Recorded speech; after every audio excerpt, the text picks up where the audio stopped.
Toni, priđi ovam. Slušaj, želim večeras da okupiš momke. Došao je dan kada će porodica Corleone da svede svoje račune. U fascikli imaš slike. Na prvoj slici je moje društvo iz srednje škole.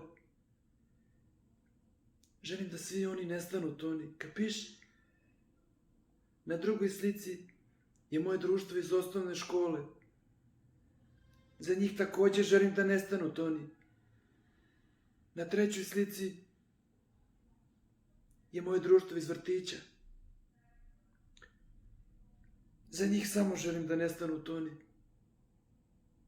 Na sljedećih 10-ak slika su moje komšije i moji prijatelji iz djetinjstva, iz sela u kome sam odrastao.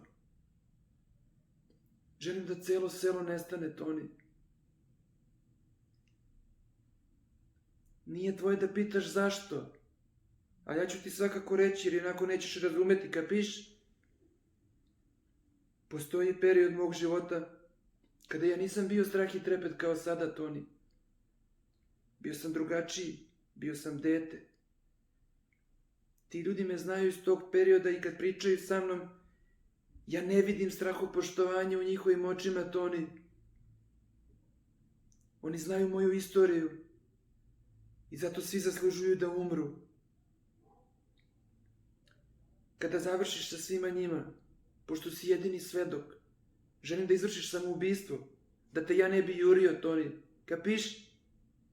Ja ću te posle toga bogato nagraditi. I nemoj kao prošli put da pomešaš. Znači prvo treba da nestanu oni, pa ti, ne obrnuto. Ajde, kreni.